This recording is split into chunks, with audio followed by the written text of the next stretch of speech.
Good evening, everybody. How are we feeling this morning? And they say every cloud has a silver lining. I suppose not only did we win the East Midlands derby, not only did we get revenge, but by beating Nottingham Forest, Benitez is now being linked with them and not us. Happy days. This is LTID Good evening. It's time. Strap yourself in because we're set up, switched on, and ready to go. You are watching and listening to Chris and Leicester Till I Die TV on YouTube and your favourite podcasts.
Till I Die TV, your first choice for everything Leicester City. Tune in and join in now. And now, here's your host. Right, Chris. Every cloud, Rob? Absolutely. Oh, and it was, although it was pitch black last night, the sun was shining on Leicester, wasn't it, for the first time this season, and very, very welcome. So I think we were all getting rickets from a lack of UV. It's been a really tough start to the season, hasn't it? Oh, it's been awful. Anyway, thank you very much for joining us. It's obviously people know you, but it's Rob Tannant from The Athletic. And if you don't subscribe to The Athletic yet, please do. It's £1 for the first few months, and then it goes up $7.99. But I tell you what, better value than Netflix. It really is. I was reading the bit that you did yesterday. What changed for Leicester? Phase distribution, cover for fullbacks, and a bit of luck. Yeah. But it's what we've lacked is that bit of luck. And I guess you're referring to the post. Yeah, I mean, it's obviously a much more than a bit of luck. I mean, the biggest point I wanted to make in that piece was that analysing the games and looking at the average player positions at that time. I mean, I looked at the Tottenham one, and they were so high up the pitch in that whole game. Their average positions. I mean, the only two players on average that were in their own half were Johnny Evans and Fars. And the fullbacks are so high constantly. And the idea, I mean, I did ask Brendan about this last Friday, and he sort of tried to explain the thinking there, that because they haven't got a right winger, Castagna is the width, he's the outlet. So he's encouraged to bomb on. So when James Justin bombs on as well, sometimes they do it at the same time, and then the midfielders are supposed to drop in. Yeah, Tielemans or whoever's playing on the left at the time, Keenan Dewsbury Hall. And but if they don't do it, if they just switch off for a second, they're so vulnerable. And it's been happening time and time again. And yesterday, I still thought we were vulnerable at times at the back, but I could see Tielemans, and you could see from the average positions for last night, Tielemans was covering for Castagna, and you had the same over on the left. So they looked at that, analysed it. I mean, people ask me, what did they do in the international break? Obviously, Brendan went and played golf with the staff in Loch Lomond, come back, spent a week analysing this, went to Belfast to visit the hospice that he's a patron of, and he come back when he got all the lads back in. They worked on this. They did work on it because they had to shore up the back. And I thought that was the major feature for me last night. Yes, definitely. New, and I forget the gentleman's name, but new set piece coach. Yeah, Lars. Yeah, Lars, that's it, yes. Yeah, Lars and Fars we've got, haven't we now? Yeah. And you could see as well in the set pieces last night how inventive they were. They didn't just go direct into the box, did they? There was little passes around the corner. There was people running off people, short corners. You can see that. I mean, obviously, it's difficult in the international window. You can only do so much because you've got so many of your players away. And but the key figure in that, and I'm sure we're going to talk about him a lot tonight, James Maddison, because he takes them all. And last night I thought he was incredibly inventive in the way he went about his game. He was the creator. He was on another level, I think, to everything else on the pitch. But I think he would have spent a lot of those 2 weeks. And people going about, he should be in the England squad. He should be in the England squad.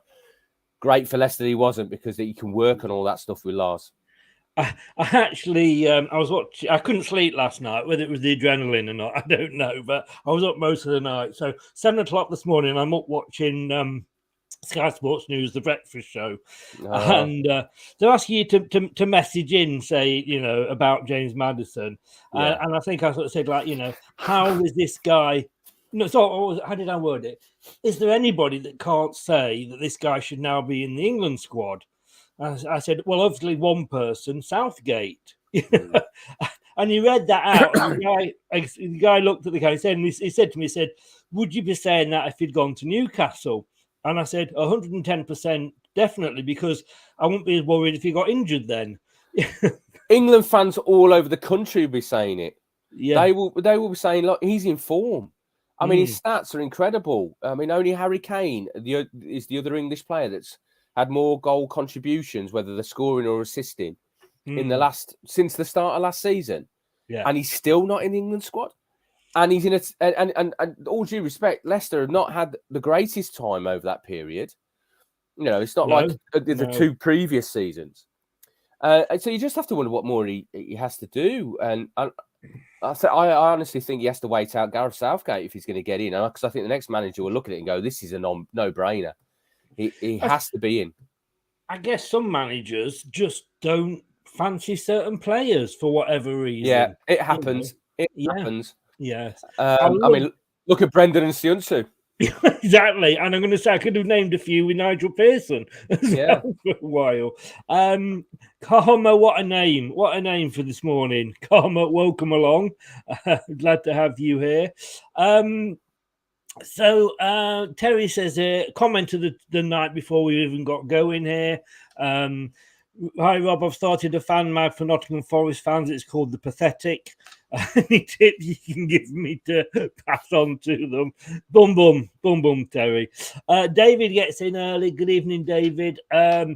Chris, Rob, January isn't when the better players are available to be signed. So how concerned should we be that Yuri and potentially Maddison may have to be sold then to maximise incoming cash?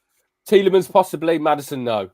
Maddison's still got another year on his contract. I mean, I'm sure they'll be talking to his agents right now, trying to get him to tie down to another deal. Yeah, they need to throw the boat out to keep him if possible, because he's developed over the last 18 months more than any player I think I've ever seen. Before he'd switch off in games, or he always had the talent, but something's clicked. But since Brendan left him out early part of last season, something's clicked in him, like he's focused, and I think it's the birth of his child. Yes, I was going to say, and settling down and having that settled family environment at home. And he just seems, I mean, it happened with Jamie Vardy. It happened a lot later in his career with Jamie Vardy, but it happened with Jamie as well. And suddenly, that professionalism just kicks in. I mean, I wouldn't doubt his professionalism before, but, he's a young man, he wanted to enjoy himself. We've all been there.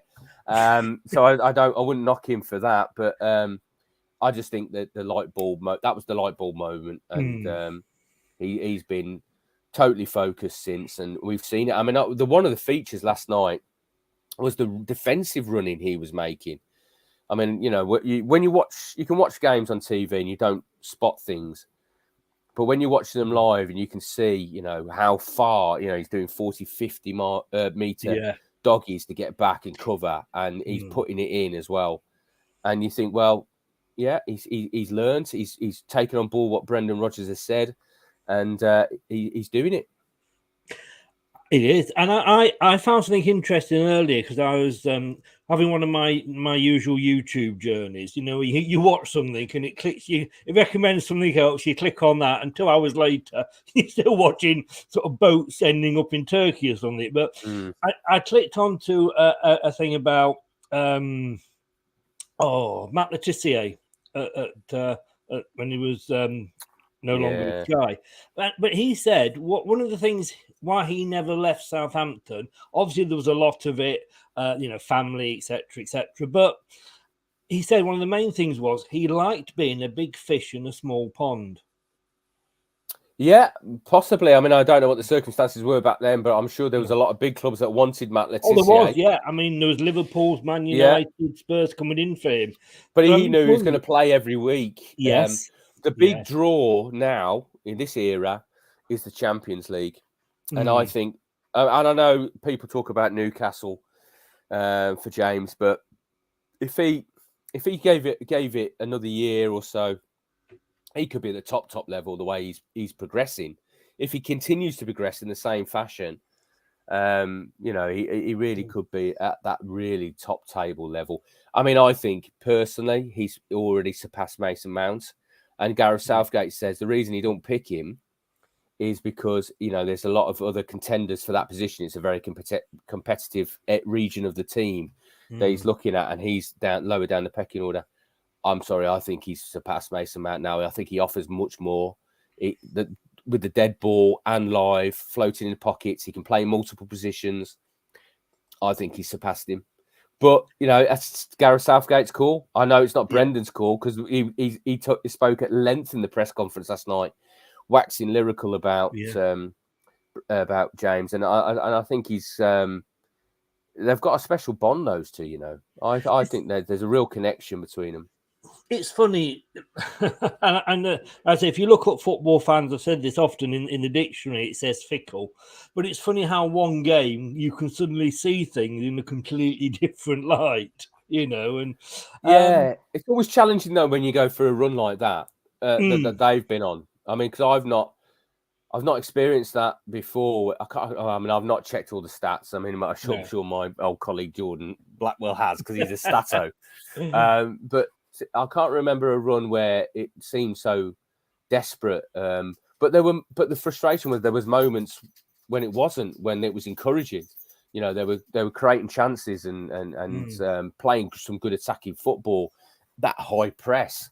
But when it fails, then it can be catastrophic. But and obviously last night there was a couple of key moments that could have gone the other way as well. But it was hard to come through that. So I hope the Leicester fans really embraced that win last night and enjoyed it. I mean, for me, I was very much behind Brendan last season. This season, I just think, when we went through the Great Escape and we were struggling week after week, but you felt like the players would give their all on the pitch. Yeah. And there was only a few moments I saw that before last night. But last night they seemed to want to play for the manager. They were first and second to every. They were the first to the ball. They were first to the second ball. They were. I know. Okay, you could say it was only Forest, but in fairness, Forest could have said, "Well, it was only Leicester at that point." Yeah. But for me, and I'm pleased, obviously, because I can't believe these people that sort of say like, "Well, I want us to lose so Brendan gets the sack." I never want my team to lose. Not against Nottingham Forest. No, especially not against Nottingham Forest. Well, against any team, but yeah, I know what you mean. But can he keep that up? It's one game, and I wanted him gone before this run of games because Manchester City, I'm going to be watching from behind the sofa. Yeah, but before that, you'll be before okay. That, yeah, it's the 4 games we've got. I can say, is it just going to be one game, or are we going to see this? Because that was exciting stuff we were playing yesterday. Yeah, and we have to put it in context. I mean, that was as poor a team performance as I've seen from a Premier League side from Forest. And the contrast between Leicester and Forest is quite stark for me. I mean, Brendan was very negative in the pre-season and at the start of the season about talking about what he didn't get, the refresh that he didn't get, the areas of the team that were lacking quality, how his team needed support and more help. And it was a very negative tone running all the way through it. And I thought to myself, and I wrote it as well, this is affecting people. This will affect players. This will affect the fans. He's really got to change the message. Then you look at Forest and they come up and 23 signings compared to Leicester's one. Well, Alex Smithy's as well too. Yeah. So what a contrast. But then you see the other side of the coin, that you've got to gel a team in a very short space of time. 23. They looked like a side. I mean, I think Steve Cooper is a great manager. I do, yes. And some people said if Leicester decided to make a change with Brendan, would you have Steve Cooper? And I said, yeah, I'd give him a chance. But, they looked like, I wondered how many of those were his signings, how many of them were enforced on him by the ownership. Yes. I mean, I go back to the ownership. I know there's some people, some Leicester fans, they're still questioning Top and questioning the ownership. This is a tough time, but, he's stuck by the manager because he wants to give him more time because he's recognised in those first few games that you played United and Arsenal and Chelsea and Tottenham, and it was a tough start, and he recognised as well that he didn't give Brendan what he needed. So it's the first time I can recall where the ownership haven't been able to give the manager what they want in the transfer window, because normally that support is there. The model has always been sell an asset, reinvest it. They haven't done it for 2 summers until Fofana left just before the window closed. So, that it was a departure from that model that served them so well. So I think there's a recognition that he probably deserves a little bit more time just because of that. But if it had gone sour last night, I think then Top might have made a decision. But I think it was the last decision he wanted to make. He wants to give him as much time as possible. He did. He definitely did. And do you know what? I mean, it just shows us fans don't really know as much as we think we do, don't we? Because the journalists don't either. The journalists don't either. This is the unique thing about Leicester City.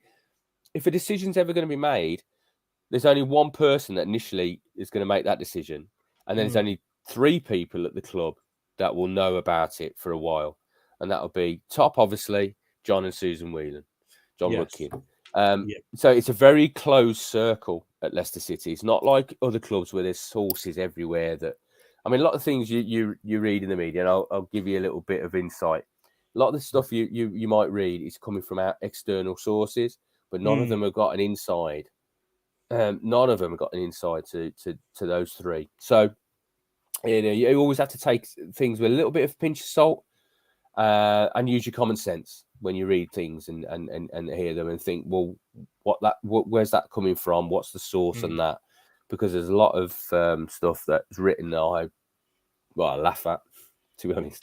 Oh yeah, I mean, and no disrespect to a lot of journalists. We know that sort of the sites that you're referring to, but I used to call it 90minute.com journalism, where you'd have a story that somebody said from the mother's auntie's cleaner at the ground, and before you'd ignore it. And now I guess it's the modern day culture that we live in. But it's changed massively. I mean, I've been covering Leicester for 14 seasons. And it's changed enormously from in that time. I mean, social media and the multiple media outlets now. It's like a blanket's been thrown over it now, and but that's made the clubs shrink those circles. Before they used to be very open. There used to be a lot of off-record stuff, little steers about what's going on, who they want to get, things like that. Now, certain clubs, and Leicester are definitely one of them, are closing up shop, and certainly in a time when the manager's under pressure, they're not going to be giving steers and stuff. It's all straight bat stuff. So sometimes you just have to sit. I don't know. Some fans get frustrated because they certainly did during the international window, because I was getting DMs all the time saying, "What's going on? What's happening with Rodgers?" and all that. Like, well, nothing as far as we're aware. Yeah, well, like I say, Top could have outdone us all and got it spot on again. Was it? There's a lot of rumours. I always thought it was the dad that wanted to sack Pearson, Vichai, and other way round. Was it? Wow, it was Vichai that stepped in and saved Pearson. and what a decision that turned out to be. And perhaps Top learned a lot from that. He learned a lot from that. But and he's got a very good relationship with Brendan. And I think that's one of the reasons why because a lot of people, and I was one of them included, thought after the Tottenham game, going into this national break, if they were going to make a change, is this the time? Because you get somebody else in. I know it's going to cost a lot of money to pay off Brendan, and also cost a lot of money to try and get, if he can get in, his replacement, which we believe would have been Thomas Frank at Brentford. That he was somebody that they were quite keen on. I mean, there was other names being bandied around, but I think that Top was very steadfast in his belief that, considering everything I mentioned before, the summer and the start of the season, the fixtures, the way they came, that Brendan and everything he's achieved at the club, Brendan deserves more time. Having said that, I'm sure there's an element of the fan base that will never, go back and be pro Brendan. But I think he could still win a large proportion of them back over if they play the brand of football we saw last night. Oh, this is the thing, and we all remember Nigel Pearson could be stubborn. Oh, yes. Yeah. Oh, yes. Just a tad. And Brendan has got that streak in him as well. Because I can remember when he first came, when he took over from Puel, he got Vardy scoring because Vardy hadn't been scoring for ages. He got us attacking. And it's trying to change the outlook and the way that we play. But we had turned back into that Puel team. But do you think he will look at that? And I know I say it is a thing. Do you think? Will he look at that last night and go, yeah, right, that's worked. I'm going to stick with that. Or is he going to go back to, the way he was? No, I honestly think his philosophy, he will change systems. You might get a back three. You might get a back four. You might get a 4-3-3. You might get a 4-1-4-1. You might change a few personnel. I think there's certain parts of the squad he won't go back to unless he's absolutely desperate. And then that's an issue because, that's another whole nother story, whether he can get a tune out of some of those. But I don't think he'll ever change his philosophy in terms of his high press. I mean, looking at all those stats, I mean, there's only 2 games this season where they haven't dominated possession. Well, I say dominate, but had more than 50% possession this season. They press the game high. And that makes them vulnerable to the counter-attack. And against Tottenham, who are probably one of the best counter-attacking sides in the division at the moment, you can be very, very vulnerable. And if you get it wrong, and they've been getting it terribly wrong. And there's been a lot of individual errors as well. But I don't think Brendan, you talk about him being stubborn and Nige being stubborn, they both basically had a lot of self-belief. And Nige still has a lot of self-belief. Brendan has total self-belief in what he's doing. I recall an interview with him when he was sacked at Reading. I think was it Reading, and he said something afterwards about that he changed his philosophy because things weren't going well for him at the time, and he went a bit more defensive to try and shut up shop and see if that would do, and he'll never do that again. I can't remember when he said that. He said it to us for a while back. I'd have to check that one, but I just think he's unwavering in his philosophy. And I suppose you've got to have that self-belief, haven't you? Otherwise, you'd be, it's like you can't do fantasy football in the real world. And if you're doing fantasy football, you're swapping players in and out every week. Yeah. And there's a lot of factors that go into that. I mean, who would have factored in? I was talking to somebody today, and I'd completely forgotten. Well, but it slipped my mind. The loss of Ricardo Pereira in pre-season, the loss of form, Wilfred Ndidi, the sale of Fofana, whatever the situation is with Söyüncü. I mean, he's just lost total faith in Söyüncü. But the way I talk about the team pressing, they press from the front first of all, but he likes his centre halves to press into midfield. So Fofana used to do that superbly well. Söyüncü, when he was on form, used to do that superbly well. He's got neither of them now. Wout Fast, though, for me, has been fantastic in the last 2 games. I know they conceded 6 at Tottenham, so I don't think any of those goals you could put down to him. And last night, his distribution with the ball, the way he pressed into midfield, the way he carried the ball out from defence to commit people, He just looks. I know it's early doors, and I don't want to get over the top, but he just looks a great signing. He was caught out for the time when they hit the post and had that gone in, who knows where it would have gone. But that's overloads in games, which we were talking about earlier about, the fullbacks high up, and if nobody's covering, suddenly those two at the back, Evans and Fout, and we saw it at Spurs a lot of time, are totally overrun or exposed. So you just got to be really careful in those situations. Talking about Rodgers, you were saying being sacked, it was 17 years ago today when Liverpool sacked Brendan Rodgers. Yeah.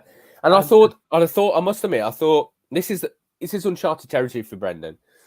He's never been at a club as long as he has now. He's never faced the problems he's faced now. So this is a test of his mettle. This is a test of how good a manager he really is now. And this is a good first step, but it's only a first step. Yeah. If you look back at what happened towards the end of his Liverpool reign, he didn't get what he wanted in the transfer window. He made some questionable signings himself, and I go back to, the Vestergaard's, Bertrand signings here, Perez perhaps as well. He brought in some of the Lucky Lambert and the players that he signed at Liverpool towards the end. And also he was very vocal in the media towards the end of Liverpool, talking about those problems and how he probably didn't get the support he was expecting or wanted at Liverpool at that time. And I felt like it was happening again. History was repeating itself. But he stopped that. In the last few weeks, he stopped that, and he just seems to have focused a little bit himself and settled down himself. And I there's some quotes that are going to be coming out tonight from Johnny Evans, the club captain. I won't reveal them because it's not fair to the other media outlets, but they're coming out at 10:30 tonight. And it's basically, it will reaffirm whether the players are playing for him or not. And I think there's a lot of players in that club that still are with him. There's some that aren't, and they're the obvious ones. Yeah, but there's still a lot, like Maddison's got, as I said, he got a special bond with him. And I think there's a lot of players that are still with him. You're not going to get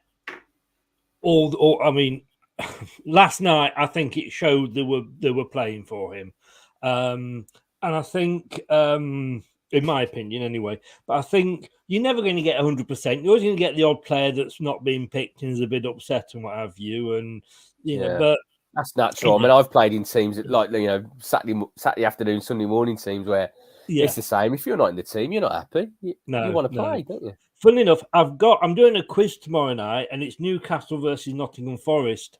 I'm hosting. I wonder what the first question for the Forest fan will be. I was just checking that he's still available, and he goes, "Not a problem." And this is the Forest fan. He says, "Not a problem. There have been reports that Steve is close to leaving, but we will see. I think it's wrong if they do." Brookline says there, "Why do Leicester and Nottingham Forest hate each other?" It's just the rivalry, isn't it? And I mean, I was on a Forest chat the other night, and Sunday night actually, and they say that Leicester are rivals to us. It's Derby and all this and the other. But my God, do they love having a dig at us in the chat? I think it's the fact that it's just that we have. I mean, for me, it's Coventry, but we've not played Coventry in God knows how many years, and I think it's just the fact that we've got that derby now. Well, I did PLP, Premier League Productions, which goes around the rest of Europe and the world, on the pitch before the game last night. And I was talking live to the Norwegian television, and they were asking me about rivalries because they went around the town and asked people, and they went to Nottingham first, and they said, and the Nottingham fans said, "Nah, Derby's our rivals. Leicester aren't really our rivals." Yeah. Where Leicester fans went, "Yeah, Nottingham Forest, we'll have one of those as our rivals." But it all depends on the part of the county you live in. I mean, I'm from the West Midlands, so that's cut and dried. It's Blues Villa, Wolves, Albion. It's cut and dried. Yeah. But in the East Midlands, it all depends on which part of Leicestershire you're in. If you're in the north, it's either Forest or Derby. If you're in the south, it's Coventry, and and in recent years, Villa to an extent, because they were the only ones that you compete with on the same level. Because you were top I think dogs. there was a bit of that. A lot of that is like, who is there that we can have rivalry with? But I think I felt before previously as well, the playoff game at at Nottingham. There was, when I think was it Kingy that scored, or Knockout that scored late on. I can't remember now. Ali LeBlanc. Yeah. That moment, that struck it home to me. I can remember Wayne Brown talking to me down the tunnel after a 5-1 defeat, I think, as well. I felt it both ways. Yes. So I know that that is a Leicester Forest, to me, out of all of them, has felt the more tribal. Look at Terry says there, and I want to pick out Samari, because when the team was announced yesterday, before the game, I was what the hell have we put Barnes in for? He's not on form. Why is he picking him? And then, of course, I went, always said that Barnes was a good player. First name on the team sheet every week. And there was indeed Tillemans and Barnes, and they all had good games. But Samari, for me, he's turning it round, and I think he's going to be a really good player for us. Well, the recruitment department have been scouting Samari for a while, and they really sold him. They sold him to Brendan. Brendan wasn't too sure. And then they got him in, and obviously, we've seen what happened initially. Brendan wasn't having him. But I think he's slowly winning him over. He's got to increase his work rate, and we're starting to see that. I mean, the penny drop with James Maddison, as I said earlier, about the work rate as well, off the ball as well as on it. Samari's a young kid that's come from France, where the game is nowhere near as intense. It's a more technical game, and he has got that technical ability. But it was whether he had the hunger and desire as well, whether he had the character. It's his first step, as I said earlier, but he's slowly starting to win people over. He's a beast of a player. He's a physically, he's an animal. He should be doing more of the physical stuff, and we're starting to see it now. And if he just settles down, he can do it. I think Brendan will play him, because Wilf has had I thought he was better last night, but he's had a tough old start to the season. I've not seen, as much as I've seen Maddison progress, Wilf has dropped off a cliff a little bit in terms of his own personal performances. Yes, yeah. Your post has just popped up on my phone from the Athletic. That's I haven't posted that now. No. I obviously I've subscribed to get the links when they go up, and that was timing. David says there, should we question Brendan for games where we've asked why he has had players out of their natural positions, or instead, bid lad, he wants his players to be more versatile and learn new skills? He does like versatile players, doesn't he? Yes, he does, because he does like to change shape, and if he's got certain players that he can rely on that can drop into certain situations. I mean, Castagna can play as a fullback, right and left, and he plays as a third centre back. We've seen Amate do the same. There's multiple players that can play in different positions, but he's got to settle now, because in this situation, he's got to settle now on a lineup, and I think he has that will serve him for the remainder of this run up until the World Cup. I thought Key was bringing. I know fans are questioning Jamie Vardy at the moment, and Patson Daka's finish was amazing. Yes, but I just think Jamie's a bit of a talisman for the team as well. He will lift them and raise them. He's a leader on the pitch, and they're short of leaders. I'm hoping Faz will be a leader. He's captain. I mean, I did a piece on him in the Athletic, and he's captained nearly every team, including Belgium under 21s that he's been involved in. So he's obviously a leader.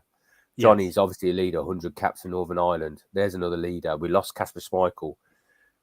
I think Kieran Dewsbury Hall, when he's confident, has got the ability to be a leader in midfield. But at the moment, the one that I think he's really been proven to be a leader is Maddison again.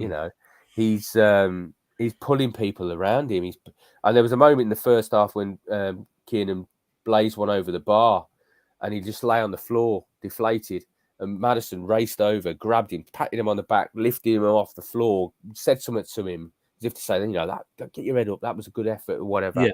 You're a good player, whatever. And apparently he does that a lot. I think he's emerging as a leader as well. So they need these leaders in the side now.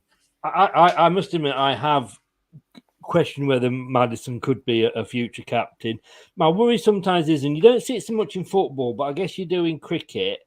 Ian Botham's the obvious one, is where you take a great player and make them captain, and it ruins the game because they've got all that pressure. Yeah. And that would be my only worry with Maddison, whether, we should just let him be Maddison, basically. You know? That's a good argument. I mean, I imagine in cricket you've got a lot more to think about, although the game is very, much slower. You've got a lot more to think about tactically. You're picking the team and doing all that. But yeah, you don't have to put an armband on him though to be a leader.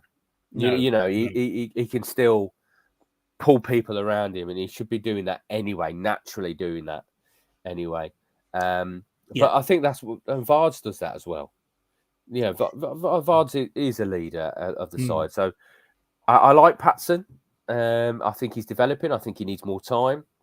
That was a great finish last night. But I think if Jamie can start and then Patson come an hour, he's 35 now, give him an hour, let him run himself ragged for an hour, throw Patson on for 30 minutes running a tiring defence, and suddenly you might have a little recipe for success there.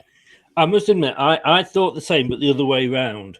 I was thinking, put Patson on for 60 minutes, take him off after 60 minutes, and all the defenders are going, right, we can have a rest now. And you're looking at, oh shit, Jamie Vardy's coming on. But I think that they could, he could make the use of that, Brendan, I'm sure, and do it both ways. JB's asking a question here. I haven't heard this, I've got to be honest with you, JB. Is it true Leicester want Van der Beek on loan in January? They've been linked with Van der Beek before, but it's not been realistic from what I'm being told. So they will look to try and strengthen the squad in January, I think, with some of the Fofana money, but there won't be a massive amount to be spent. And they've always been reluctant to do business in January because of they don't feel that like there's enough value to be had spending your money then when you can spend it in the summer. And look, let's be realistic. Leicester, except for the summer when they spent 55 million on 5 players and didn't sell an asset, Leicester don't tend to spend massive amounts of money net.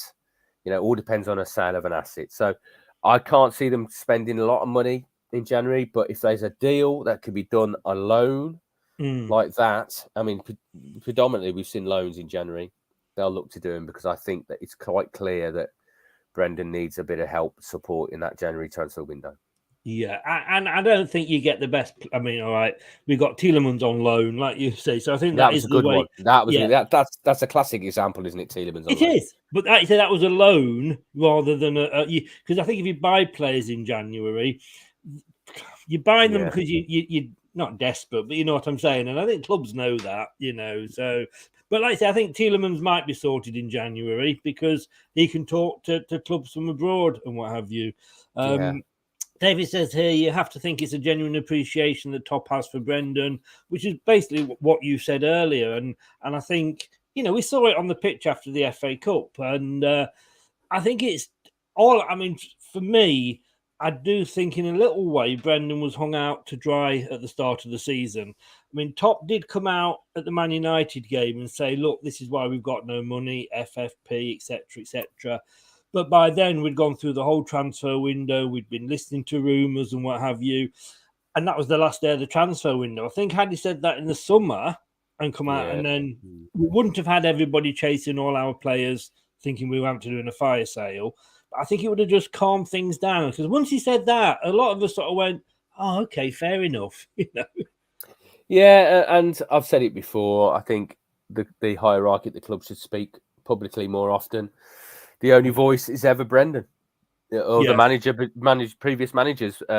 It's something that needs to be addressed, I think, just to alleviate any of those sort of concerns. Because I still believe, and I know there's some criticism of the club, that it's a well-run club. I think I know that they've tried to chase the dream in many ways by increasing that revenue to wages threshold, which is about 85% on the last accounts. They've really tried to push the boat out and support the football side of it. The revenue hasn't grown as much as probably they would have hoped for, and that's the reason why they're looking at the stadium expansion and all that land at the back of Ayleston Road, and and around that area, because that will bring in huge amounts of revenue. Yes, and if they truly want to compete with those big 6, 7, 8 in the Premier League on a consistent basis and be in Europe on a consistent basis, which is why they're concerned about FFP. It's not Premier League FFP they're concerned about, because that's ridiculous, because we've seen what Everton have been doing. It's a joke. Yeah, it's the UEFA one. If they qualify for Europe, it's not an issue now this season, but it has been in previous seasons, and that's why they're on the watch list. It was only the COVID exception that kept us underneath the limit, wasn't it? Well, exactly, yes. Well, there was other factors as well, investment in the women's team, investment in the training ground. These are all permissible under FFP rules. I think Matt Slater, my colleague, who's fantastic at doing their diagnostics on finances and individual club finances, worked out that they were something like 10 million. That was all that could be attributed each year to FFP, so left them well short. But UEFA different, so it had to be, they had to sort of recognise that and pull the reins in a little bit, and obviously that's had an impact on the start of this season. But I still believe they've got the genuine interest of the club at heart. I know there's a lot of rumours about them wanting to sell the club. I'm not convinced about that personally, but I can't see any evidence of that. They're pressing ahead with a lot of projects. So let's see. Yeah. Rennie says there, how were you feeling last night, Rob? I was relieved because, I must admit, I've been through a number of manager sackings and those scenarios, and it's not a nice experience, because you're dealing with individuals at the end of the day, human beings. Yes. I know they're well paid and stuff like that. And so I don't like sticking the knife into to people. And Brendan's been, very, very good with the media. He's had to front up a lot, and he's achieved a lot. And I've never covered an FA Cup final before in my career, and I got to do that. I've done 2 Community Shields now. One went against us, one went for us. So it's been a fantastic adventure. But it'd be nice if it could continue for a bit. Yeah, it would. I think I know the answer to this one before we even start. Who is the best Leicester player right now? Matt, as I said, Leicester City for the last 18 months have been a team of inconsistencies, and he's been the one consistent. He turns up since he came out the team and came back in the team after a bit of a reality check from Brendan. He's been the one consistent. Harvey Barnes on his day, fantastic. Not on his day, he's not contributing, and you could say that about the majority of them. But Maddison's been producing game after game after game. He's the one that produces the goals and assists. So he's such a key player. Yeah. I worry that they will be able to keep hold of him. I think he's now at that level where, if they're not challenging for European football and Champions League football, there will be clubs that are at that level that will be able to afford him. Well, Newcastle, we mentioned it before. JB said he reckons Madders will go in January for a better project. Not in January, no. I don't think in January. I don't think Leicester City will sell him in January. No. Perhaps next summer, though, unfortunately, I believe. Like you say, we don't need to. And I suppose a lot of these players are looking at Yuri and thinking, well, hang on, we drag ours out. Yeah, because obviously if there's no transfer fee involved, they can get, better wages. I suppose the thing is, at the end of the day, that there might still be, come January, a little bit of a battle for Yuri. It'll be interesting with Yuri in January because, there's been so many transfer windows that it's been widely accepted that he's available. He's holding out for a Champions League club, but nobody's coming for him yet. This is almost the last chance, really, for Leicester to get any sort of money for him.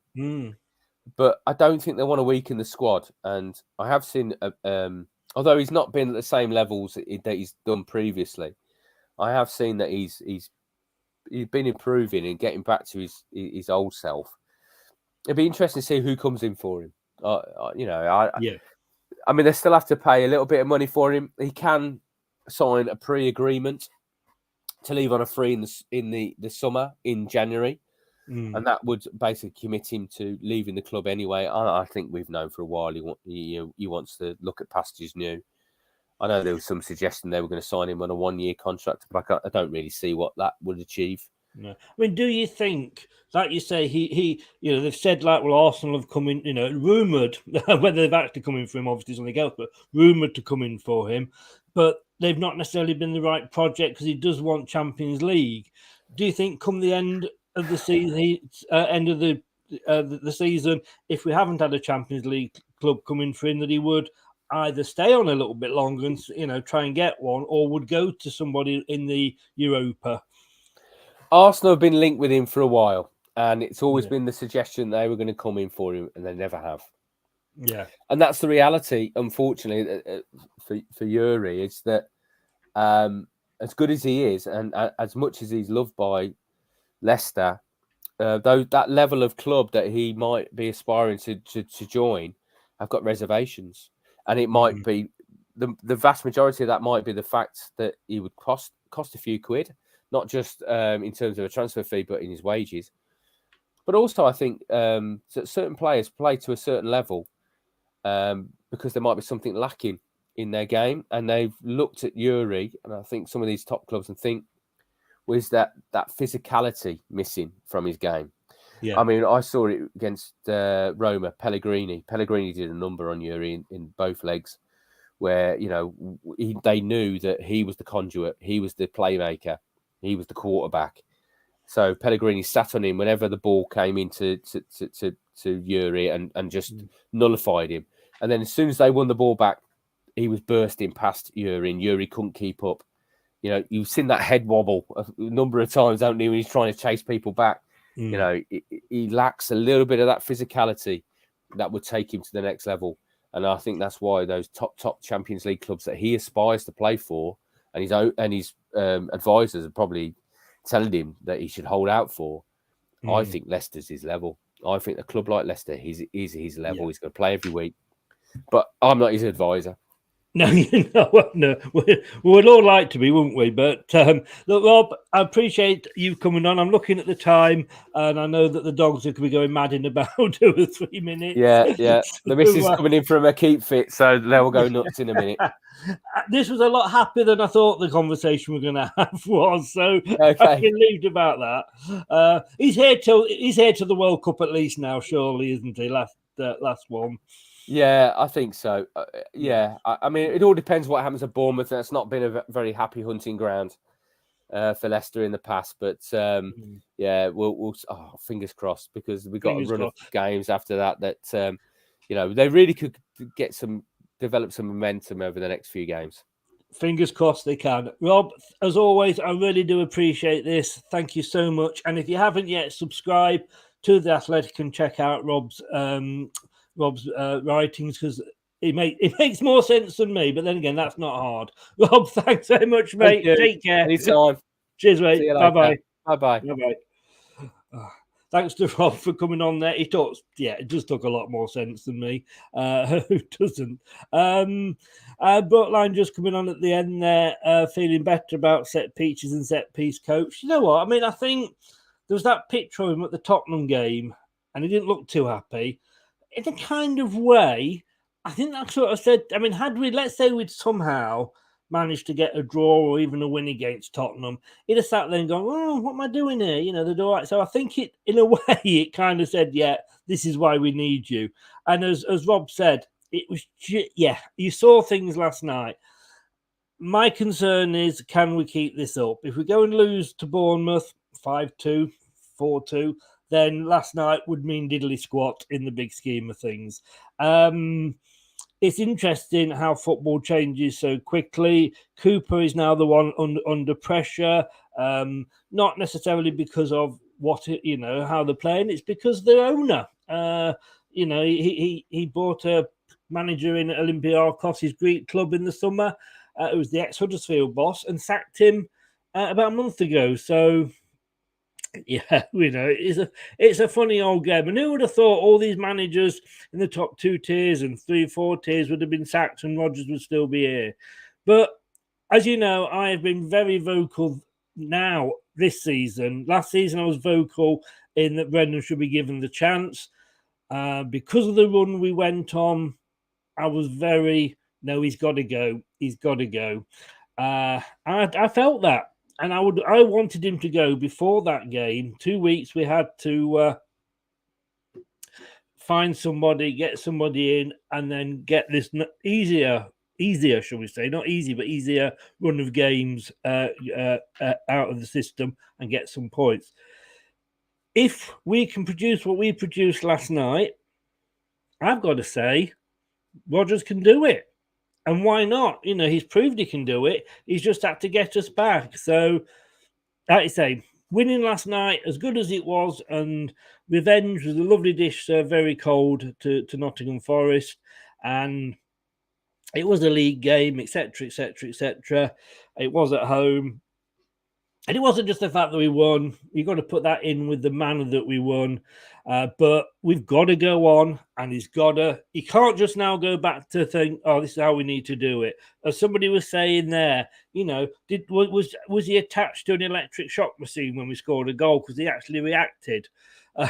Maybe because there was pressure on him, I don't know. But that did make me laugh. Not sure if that was Terry or David. Excuse me. But that did make me... not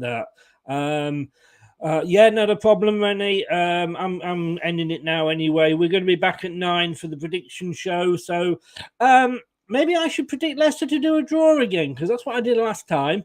And we won 4-0. Look, thanks for watching. If you've been catching up on the podcast, thanks for lending me your ears. You can have them back now. It's just coming up to 8 minutes to 8. We're going to be back in just over an hour at 9 o'clock with the prediction show.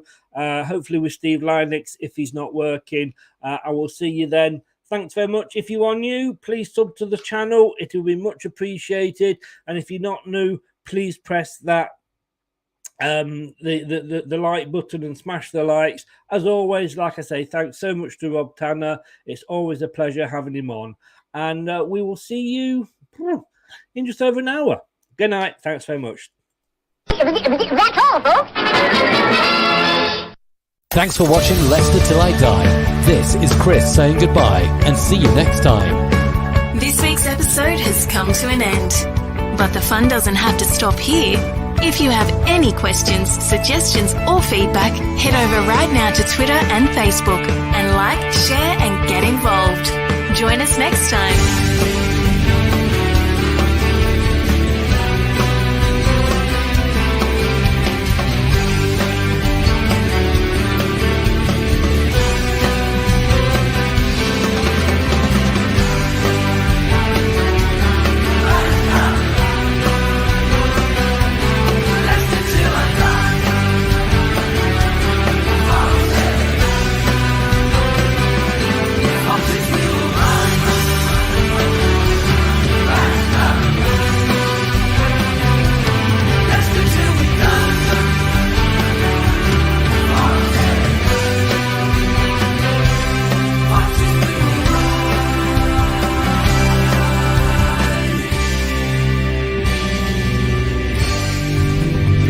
Thanks for watching.